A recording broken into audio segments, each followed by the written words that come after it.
The moment I placed the carved wooden bowl on the dinner table, silence fell like a guillotine.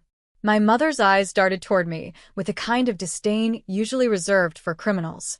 "Why is she even here?" she said sharply, her voice slicing through the warmth of the dining room. "This dinner is for family, not failures." I froze, hand still extended toward the centerpiece I made myself. My fingers trembled slightly, but I didn't let them see. The whole family was there. My aunts, my uncles, cousins, neighbors I hadn't seen in years. And her, my mother, sitting like a self-appointed queen at the head of the table, right beside my perfect older sister, Vanessa, the medical prodigy, the charity darling, the family's golden star. And I was the stain on their tapestry. The girl who left college after one semester.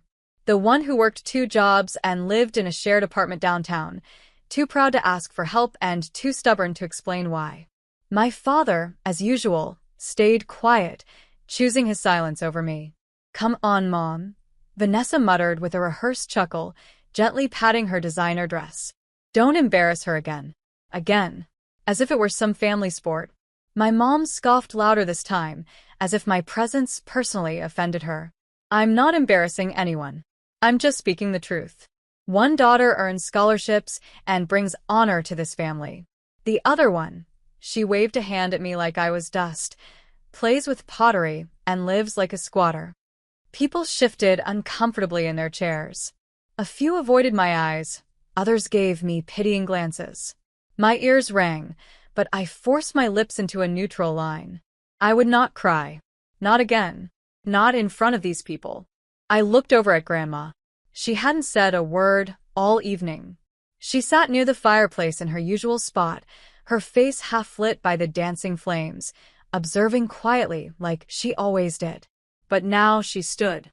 At 79, her movements were slow but deliberate. Her wrinkled hand reached into her cardigan pocket, and she shuffled toward me. Her eyes, sharp and gray like slate, fixed on mine. She didn't say a word, just held out a thin envelope, cream-colored, sealed with red wax. The moment I touched it, my mother's face tightened. "Mom, what are you doing?" she asked, her voice suddenly sharp. "What is that?" Grandma didn't answer her. She just looked at me and whispered, "Not here. Open it in your room, sweet child." My fingers clenched the envelope tighter. The air in the room shifted, tense and electric. My mother's face began to pale. "Wait," she said, standing now too. "What are you giving her? What is in that?" I looked at her, truly looked at her, and, for the first time, I didn't feel small. I felt still. And that stillness was louder than her entire speech. I turned and walked out, envelope pressed against my chest. My hands trembled as I sat on the edge of my childhood bed, the dim lamp casting soft shadows. I peeled the wax seal open, the crack echoing louder in my mind than it should have. Inside was a handwritten letter and a folded document. Under it to my dearest Ellie. "If you're reading this, it means I've finally done what your mother never had the courage to. I've chosen you. I saw how they treated you. I saw your mother's jealousy the moment she realized you didn't need applause to have purpose. That you didn't perform for approval. That you worked quietly and with love. Enclosed is the deed to the lake house and 67% ownership in a certain account your mother doesn't know I set aside years ago. It's yours now. Use it wisely. Use it with kindness. Love, Grandma. _ The paper trembled in my hands. The deed was real. My name was typed clearly under the ownership field. I sucked in a breath, so sharp it hurt. Downstairs, I could hear my mother's voice rising. "What do you mean she gave her that? That house has been in our family for decades. I helped her take care of it. She can't give it to Ellie. She's a dropout." My grandma's calm voice answered. "She can. And she did. And what about Vanessa? She's the one who deserves everything. She already got everything she ever asked for," Grandma said coolly. "Ellie never asked for a thing." My mother gasped, as if the room had turned upside down. "She's manipulating you. She's playing victim." "No," Grandma replied. You just never noticed she was surviving. I stood at the top of the stairs, fingers clenched over the letter. I didn't want revenge. But maybe, just maybe, I wanted them to know I wasn't invisible anymore. I didn't sleep that night. The letter lay beside me on the bed, its words etched so deeply into my chest I could feel the ink pressing against my ribs. I kept rereading it, as if the meaning would change. As if the numbers, the percentages, the house deed, the signature would fade away. But they didn't. They were real. And so was the sudden weight of being seen after a lifetime of being invisible. By morning, the house was buzzing like a hornet's nest. I could hear voices arguing in hushed tones downstairs, but no one came to knock on my door. Not until Grandma. She tapped twice, then opened it herself, just like when I was little. Her frame looked frilier in the daylight, but her eyes were just as clear. She sat beside me, her fingers curling softly around mine. I should have done it earlier, she whispered, stroking my knuckles. But I was waiting for the right moment, for the right kind of strength in you. I don't understand, I said quietly. Why me? She smiled gently. Because you're the only one who knew how to survive without taking. And the one who never stopped giving, even when they had nothing left for you in return. Her words made my throat burn. You see people, Ellie. Really see them. And that's a rare kind of power. I couldn't speak. Besides, she added, her voice dipping lower, your mother, well, let's just say she was always afraid of the daughter who didn't need her approval. And fear turns into cruelty. I looked down at my lap. She hates me. She fears what she doesn't understand. And you are something she never learned to understand. I finally came down for breakfast, and every fork paused midair. My mother was mid-sentence when she saw me, her mouth clamped shut as if I'd walked in wearing a crown made of thorns. Vanessa didn't look at me. Neither did my father. But the others, they watched. Waiting to see if I'd explode. If I'd say something cruel. If I'd throw the envelope on the table and say, see, I win. But I didn't. I walked past the table, poured myself a cup of tea, and sat quietly on the windowsill, sunlight warming my back. And I said nothing. That silence burned more than 1,000 insults. Later that afternoon, as guests prepared to leave, my mother finally pulled me aside in the hallway. Her voice was low, sharp like broken glass. You think this makes you special? I looked at her, steady and calm. No. I don't think I'm special. Then what? You're just going to play the victim until people give you things. The way she twisted it, always twisting things, made me feel like a child again. I didn't ask for anything, I said. You know that. She took a step closer. Her lipstick was perfect. Her mascara hadn't budged. She was supposed to give that house to Vanessa. She didn't. You don't even have a real career, Ellie. You make bowls. I make art. My mother scoffed. No, you make excuses. And then she leaned in, her voice dripping venom. You will never amount to anything. That was when Grandma walked around the corner, slow but sharp-eyed. Her cane hit the floor with deliberate rhythm. Enough, Margaret, she said. My mother spun. She needs to hear the truth. No, Grandma said. You do. She pointed her cane toward her daughter, not me, and her voice trembled not with weakness, but with fury barely contained. You've spent a lifetime mistaking loudness for strength. But Ellie has a quiet kind of strength that could move mountains without anyone even noticing. I raised her. My mother shot back. I know who she is. You didn't raise her, Grandma whispered. You broke her. And she still grew. That night, I drove back to the city with the deed in my purse and Grandma's words wrapped around my heart like armor. I didn't feel like I'd won, but I felt like I finally knew who I was. And I knew this. I wasn't going to stay in the shadows anymore. The city looked different that night. Or maybe I did. The traffic lights glowed softer. The buildings didn't seem to tower over me like they used to. And even the wind that usually whipped through my coat, like cold fingers, now felt quieter, less cruel. I parked outside my apartment. The The same crumbling brick building with the flickering hallway light and the neighbors who never smiled back. But tonight, I didn't walk in like a girl carrying shame on her shoulders. Tonight, I walked in like someone who had finally been seen. I didn't tell my roommate right away. I didn't need to. Jenna took one look at my face when I walked in and set her phone down. "Okay," she said slowly. "You either won the lottery or you found a suitcase full of mob money." I smiled. The first real one in weeks. Neither. But something changed. She raised a brow. "Do I get to hear it?" I held up the envelope. Let's just say my grandmother handed me back the pieces I thought I lost forever. Over the next week, I didn't quit my job. I didn't flaunt anything. I still woke up early to work at the ceramic studio. Still wiped paint off my arms with cheap towels. Still packed sandwiches in reused tinfoil. But something had shifted. I walked straighter. My hands stopped trembling. And I began something I hadn't done in a long time. I planned.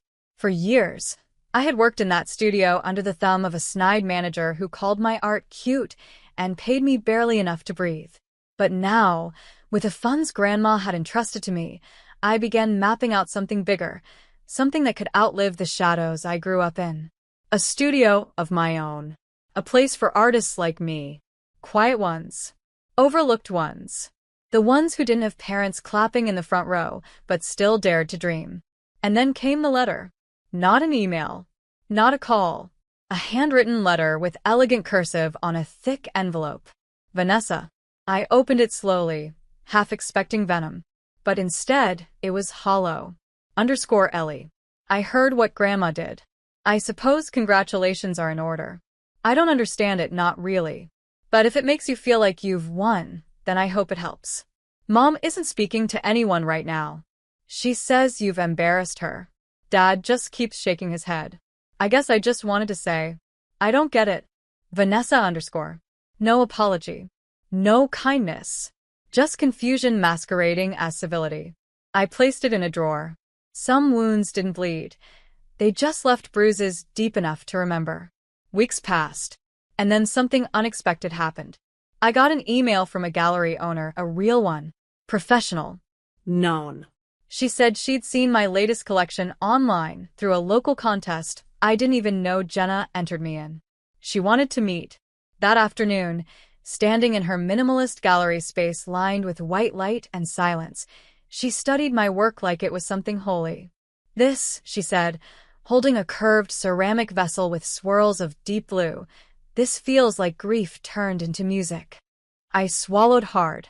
That piece is called Mother Silence. She didn't ask. She didn't need to. She turned and smiled gently. "I'd like to feature your collection next month. If you're ready." I wasn't, but I nodded anyway. A week before the exhibit, I returned to the lake house. It stood just as I remembered, wooden, creaky, surrounded by birch trees and the slow hum of cicadas. My breath hitched the moment I stepped inside. The smell of Grandma's old soap. The blankets she crocheted. The tea tins she always kept in alphabetical order. I spent the whole night cleaning, painting, touching every corner like it was a goodbye and a beginning all at once. And while I was folding laundry in the guest room, I found an old, rusted tin box under the bed. Inside, photos, letters, Clippings. and a note addressed to me, in Grandma's shaky handwriting. "One day, you'll need proof that your story didn't begin with rejection. It began with resilience. Here is every time I saw you survive without applause. Every moment you thought no one noticed. I did. I always did." Tears burned through me. They didn't fall. They rushed, like a storm finally breaking open. She had kept everything. My first art show flyer from high school. The poem I wrote after my first heartbreak. A tiny thank you note from a child whose class I once taught during summer. And then, folded behind it all, was a bank document. A quiet transfer. Months before her death. She had already moved the funds in my name. No performance. No announcement. Just trust. The night before the gallery debut, I walked alone to the edge of the lake, wrapped in a sweater 2 sizes too big and memories 10 years too heavy. The moonlight shimmered across the surface like liquid silver. I whispered. I hope I make you proud. The wind answered with silence. But it was the kind of silence that held peace, not absence. The gallery opening buzzed with quiet excitement. People wandered between the white walls, sipping wine, murmuring over the pieces. My name was printed in gold on the program. Ellie Grayson, The Weight of Quiet Things. And then I saw them. My mother, my father, Vanessa. They walked in like they owned the room, until they saw the crowd around me. My mother's smile tightened. This is yours. I nodded. Calm. Centered. Yes. Vanessa looked at the ceramic series lined along the wall, each one titled after feelings I never spoke aloud. Invisible. Overlooked. Bruised. Surviving. Vanessa whispered. These are about us. They're about me, I corrected softly. My mother gave a hollow laugh. This is your little revenge? No, I said. This is my healing. Before she could speak again, the gallery owner stepped in. There she is, the woman of the night, she smiled, looping her arm through mine. The critics are already asking when her next exhibit is. My mother blinked. Critics? A woman nearby chimed in. Your daughter's story is incredible. It's not just art, it's truth. That word echoed like thunder. Later, Grandma's old friend, a retired journalist, walked over and handed me a letter. She wrote this for tonight. Said to give it only if they came. I opened it slowly. To Margaret and Vanessa. If you're here, it means Ellie finally stood where I always knew she belonged, in her light. She didn't need you to believe in her, but I hoped you'd live long enough to witness her. Now you have. I looked up. For once, my mother had no words.